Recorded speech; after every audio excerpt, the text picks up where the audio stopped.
Hey everyone, welcome to the School of Business preview session hosted by London School of Business and Finance. Today we're very excited because we have invited Mr. Siddiq from the Head of School of Business and Dean from the Business Development team to answer all of your questions about school of business programs and application process. So first, let's start with Mr. Siddiq. Could you share with us a little bit of information on LSBF? LSBF is actually London School of Business and Finance, which was formed in the UK the year 2003. We started off the Singapore campus in 2011, and LSBF is being part of the GAS or Global University System, which has more than 20 institutions worldwide. In LSBF Singapore, we have the School of Business. Beside the School of Business, we have the School of Hospitality, we have the School of Professional Education, the School of English, and we also have the Chinese Business School. So all these provide a holistic approach to students who are coming to LSBF to pursue their education. Okay, thank you for the introduction. Now, could you give a little bit more insight on the available programs offered by LSBF School of Business? LSBF have varied different programs available to pursue. Starting off with data analytics, we have law, we have business, we have accounting, we have finance, fintech, also have logistics and warehousing programs. The students coming into these programs are able to find suitable jobs to your taste. Thank you for sharing. There's actually a very wide range of options that you can choose from if you're wishing to study here, and obviously for different career aspirations as well. Could you give us a little bit more information on the teaching methodology and maybe the delivery mode right now of classes? The teaching methodology which the London School of Business and Finance takes is known as a blended mode of teaching. In the blended mode of teaching, we have students who come face-to-face as well as online. We have synchronous and asynchronous kind of teaching methods being used for students who are in a remote area. So in a synchronous manner, the students come on live when the lesson is on. So they can pose questions to the lecturers who are able to answer them at the end of the session. Whereas in the asynchronous mode, it is a recorded version of the lecture, and the students are able to view these recordings at their own leisure, at their own time. Okay, so it is a very flexible way of learning. You're able to learn from home, on campus, or online. So no matter where you are in this world, right? Nothing will stop you from studying or learning at LSBF. All right, what about the career aspirations? Let's see. Could you elaborate more on the typical careers that students or LSBF graduates find themselves in? We have LS graduates in different industries. Students who have graduated from us, we can find them in the banking sector, the finance or fintech sector. We can also find them in the logistic and warehousing sector too. So they have varied areas and varied roles in the different industries. Right. Okay. You mentioned that you mentioned the logistics program. Now I'm just thinking for business programs, are there any internship opportunities available for students who maybe want to be a little more exposed to industry before pursuing their career in the industry? Yes, definitely. We have an internship program available through the Logistic and Supply Chain Management program. The internship program lasts for about 6 months.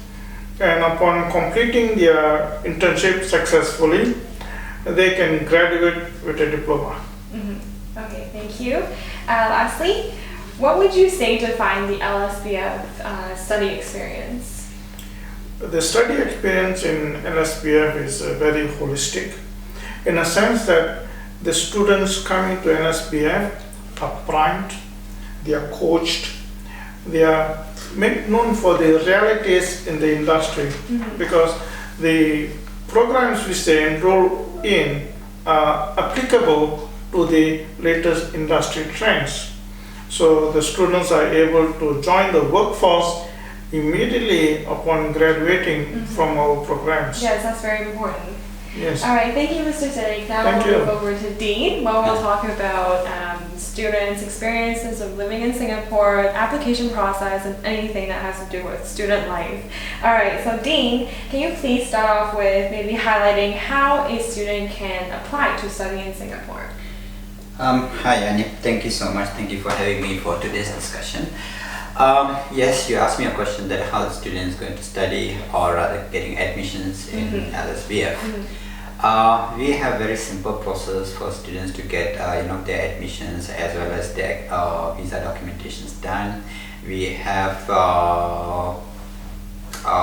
BD managers, which we call it business development managers, who based in Singapore, and also they based in different regions or different countries. So students either can get in touch with the business development managers, or we also have authorized agents network. And there's a lot of authorized agents are working for us from the different countries, from Sri Lanka, India, Vietnam, in Central Asia as well. So a student also can walk into any of our authorized agents to get more information about LSBF, and also they can get our admission process also. And if you are looking at admissions process and visa documentation compared to other countries, Singapore is processing your visa documentation is very easy. Really? Yeah. I heard getting into Singapore is very difficult. Not that complicated as other countries, because if you are looking at UK, Australia, or Canada, your visa documentations or the complete process might take maybe a couple of months. But in Singapore, within 2 weeks, if you have all the documents ready, within 2 weeks, your visa approval or visa status, you will know whether your visa has been granted or not. So within 1 month, you will be also able to take your flight to come to Singapore. Oh wow. Yeah. All right, so maybe I assume that the application process that you're talking about right now is just for the normal days without COVID. So right now that we're in this pandemic, how is this affecting the application process? Is it affected at all? Obviously, yes. I would say that pandemic has given a lot of new way to find business opportunities, and also at LSBF we have came out with a different processes to overcome certain obstacles during this pandemic, especially when the students who are getting admission during this time, especially when it comes to visa documentations, everything remains the same. Okay, but only one thing, the additional component comes in, which is quarantine and plus the PCR test. And apart from that, rest everything will be back to normal. But in terms of classroom learning, also there's a slight change to it, because we have face-to-face classes last time. Now we also have students do the blended learning scheme, which will enable the students to go for online classes as well. Right. So these are the couple of changes we have done, and yeah, we are coping up well, and our admissions are getting better nowadays, and we're also getting a lot of students from overseas currently. We also have a couple of arrivals this month and the last month as well. That's awesome. All right. So another question that international student might be thinking is living in Singapore, the expenses of living in Singapore, because Singapore is such an expensive country to live in. Maybe they're wondering, what is the average expense of a student studying in Singapore? Yeah, even if I'm a foreign student, that's the first question I'm going to think, right? How much would be my cost of living? Obviously, everyone think that Singapore is it's a quite expensive country to live in. But if you're really looking at it, there is a way we can reduce our expenses in Singapore. And probably you know people who are traveling for years and years, probably they also have very small budget, but they can able to know where to find the cheapest and the low cost accommodation. Singapore, we have low cost accommodations, like for example, we have hostels, and it could be 4 sharing room or 6 sharing rooms, where you get a lower rental for monthly.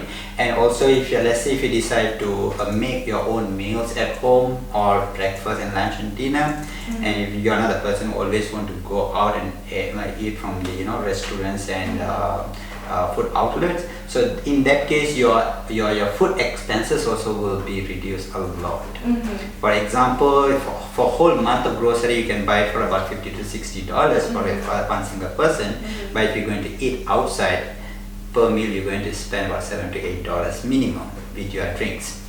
I disagree with that, because hawker centers are actually cheaper. Alright, okay. Yeah. So for there's a lot of more ways where the student can minimize their living cost in Singapore, and that's only thing is first 1 to 2 years of your education you have to try to minimize your expenses. So you concentrate more on your studies, and rather than going out and trying to explore all the entertainment locations in Singapore. But of course you can do that. There's a lot of free entertainment attraction places in Singapore where you get free admissions also. Right. Yeah. Alright, so in your opinion, what would you say are the factors that attract students to study in Singapore, specifically LSBF? Students choose LSBF because we have a very good strong pathway options, and we are also part of GUS. GUS also owns a couple of universities, colleges across the world. So the students are not only having a diploma or a certificate just only recognized in Singapore. They can also bring these certificates to another country. So example, I'll give you one. Let's say the student who complete year 1 and year 2, we call it advanced diploma or higher diploma in Singapore. Let's assume advanced diploma in business program. They can simply go into University of Canada West in Canada to get their final year degree. That's cool. Yeah. So not only that particular one university. If let's say if you do not like Canada, or maybe you can't get visa to go to Canada, right? So maybe you can also choose to go to you can choose another country, which is UK. We have University of Greenwich. All right. So let's say you find it okay. I want to have another options. We also have University of Canterbury in New Zealand. So options, and that's why I said our certificate is not only locally recognized, it's internationally recognized. That's great. Yeah. Alright, well, I have a question for Mr. Siddiq. What are some tips that you would give to our potential students? Any tips? Sorry, what are the question about? What are some tips that you would give our potential students? Tips. Yes. Right. If you're looking into the giving tips to students who want to study in LSBF, the thing is that the students need to get themselves prepared well, in a way where they are mentally and physically attuned to learning. Because learning is a process where you need to psych yourself to the process of learning. So we are able to coach, provide the necessary help, where the student's journey would be smoother. We have lecturers who are there, who is able to help you throughout this journey. We also have the academic coordinators who would be the best friend for students during their stay with us. And being a best friend, that means if they have issues with, say, hospitals, or medical issues, or if they feel homesick, or whatever things, the academic coordinators would be there to give a helping hand. And on top of it, we also have the student clubs. So what student clubs, the members of student clubs does is that they help students who are coming in to Singapore to study, to provide a kind of camaraderie for them, so that they can share their journey of learning in Singapore, learning with LSBF.